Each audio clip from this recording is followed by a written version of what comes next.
अस्सलाम वालेकुम।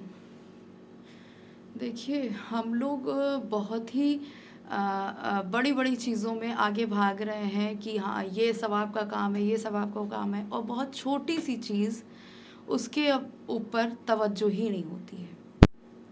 आप ये समझिए, आप कितनी भी इबादत करें, लेकिन ये चीज़ ऐसी है कि अगर ये चीज़ की कमी है आपके पास, तो आपकी इबादत बेकार है। आपकी इबादत की कोई अहमियत नहीं कि अगर ये कमी है, ये इतनी छोटी चीज़ है कि इस कमी के होते हुए आपकी जितनी इबादत है वो कम पड़ जाएंगी, जस्ट बिकॉज आपके पास ये कम है। वो क्या चीज़ है? हमारी ज़बान। ये बहुत ही छोटी चीज़ है, और इस चीज़ के बारे में सबको पता है, तब भी लाइल्म हैं।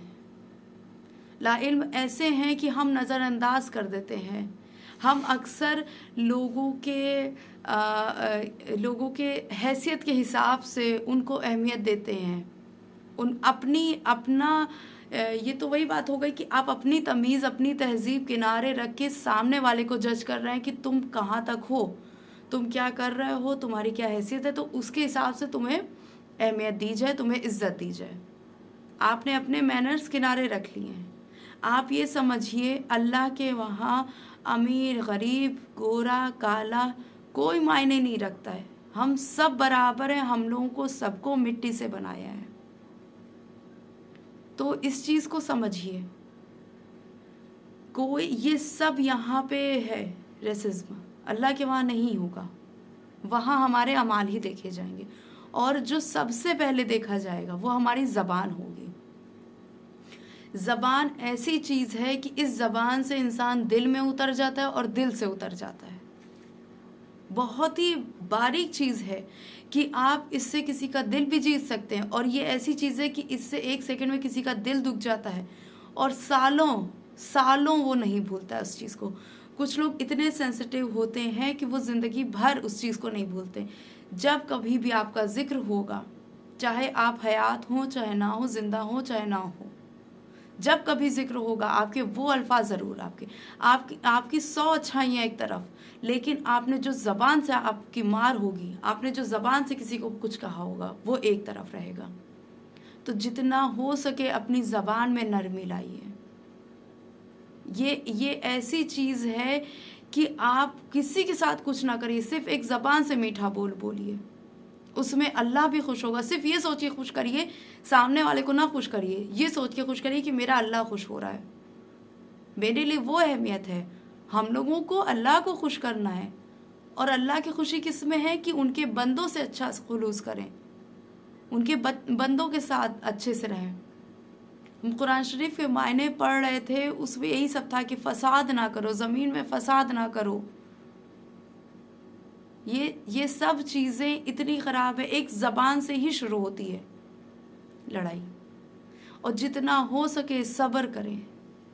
आप सब्र करेंगे, अल्लाह तक पहुँचेगा आपका सब्र।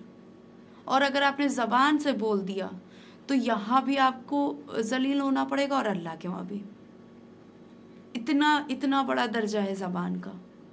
जितना हो सके बर्दाश्त करें, सब्र करें, ज़बान पे कंट्रोल करें। ये चीज़ें कर लें, आप ज़िंदगी में भी, दुनिया में भी और आखिरत में भी बहुत अच्छी ज़िंदगी आपकी गुजरेगी। दुनिया में तो बहुत ही बेहतरीन, और अल्लाह के वहाँ भी। कभी कभी ऐसा होता है कि इंसान किसी से एक ज़माने से नहीं मिला होता है, और उसको याद करके कि कभी उसका जिक्र होता है तो वो याद करता है कि हाँ, उन्होंने मुझे ऐसा कहा था। आप ये समझिए कि आपने 100 अच्छाइयाँ, आप मिलिए। मतलब किसी से कोई मिल रहा है, कोई किसी को कुछ दे नहीं रहा है। अगर आप किसी के साथ कर रहे हैं किसी के लिए, तो आप ये समझिए कि अल्लाह ने उसकी ज़िंदगी में आपका वो रोल लिखा था। चाहे वो आधे घंटे का होगा, चाहे वो 2-3 महीने का होगा, वो अल्लाह ने लिखा हुआ है उतना रोल आपका। अब वो आप किस अच्छे से अदा कर सकते हैं और ख़राब से भी, आप ये चीज़ समझिए। और जितना हो सके अपनी ज़बान में नरमी लाइए, और ये समझिए कि अगर जो इंसान पैसा देख के इज़्ज़त दे रहा है ना, समझिए उसका ईमान बिक गया है, कुछ नहीं बचा है, चाहे वो जितनी इबादत कर ले। ایک جھوٹ اور ایک زبان، یہ دو چیزیں اتنی نظر انداز کی جاتی ہیں. لوگ حج کرائیں گے، نماز پڑھتے رہیں گے، روزے رکھیں گے، لیکن یہ دو چیزیں ایسی ہیں جو سب چیزوں پہ حاوی ہو جاتی ہیں. یہی بنیاد ہے. اور یہ ایسی چیز ہے کہ اس کا انسان کر دیتا ہے. جو جھوٹ بولتا ہے تو اس کے تو پہاڑ بنتے جاتے ہیں آگے، کہ ہاں پھر وہ جھوٹ، پھر وہ جھوٹ، پھر وہ جھوٹ. اور جھوٹ ایسی چیز ہے کہ وہ ہمیشہ کھل جاتا ہے. یہی زبان کی بات ہے کہ آپ کہیں گے، سامنے والے کو بھی تکلیف ہوگی، اور ایک نہ ایک اگر آپ اچھے انسان ہوں گے تو آپ کو خود بھی تکلیف ہوگی. کچھ لوگوں کو اگر نہیں احساس ہوتا ہے تو بات الگ ہے، لیکن جو اچھا انسان ہوگا وہ کہہ کے بھی پچھتائے گا کہ مجھے ایسا نہیں کہنا چاہیے تھا.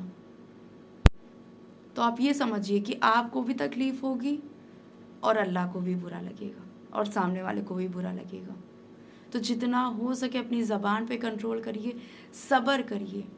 یہ سب چیزیں اللہ کو اتنی پسند آئیں گی کہ آپ اس کا اندازہ ہی نہیں لگا سکتے. آپ صبر کریں گے، اللہ دیکھ رہا ہے، سب کچھ دیکھ رہا ہے. جو انشاءاللہ بہتر ہوگا وہی ہوگا. وہ تو عز من تشاء تو ذل من تشاء. کوئی اگر بے عزتی بھی کر رہا ہے، 100 لوگوں کے آگے کر رہا ہے، آپ مسکراتے رہو، آپ صرف صبر کرو. یہ اللہ پہ بھروسہ رکھو. یہی تو آپ کو ایمان اپنا دکھانا ہے کہ آپ کا ایمان کتنا زبردست ہے، کہ آپ کو اللہ پہ کتنا بھروسہ ہے. لوگوں میں کیا دم ہے. یہ تو مطلب اگر کوئی بے عزتی کر رہا ہے تو آپ سمجھیے وہ انسان خود بہت کمزور ہے، وہ مینٹلی بہت ویک ہے. جو لوگ دوسروں کا مذاق اڑاتے ہیں اور بے عزتی کرتے ہیں، نیچا دکھاتے ہیں، وہ سمجھیے، آپ یہ سمجھیے اپنے دل میں کہ وہ انسان خود بہت مینٹلی ویک ہے، وہ ڈپریسڈ ہے جو ایسی حرکتیں کر رہا ہے. نارمل انسان ایسی حرکتیں کرتے ہی نہیں ہیں. امید ہے آپ لوگوں کو یہ چیز سمجھ میں آئی ہوگی. اللہ حافظ.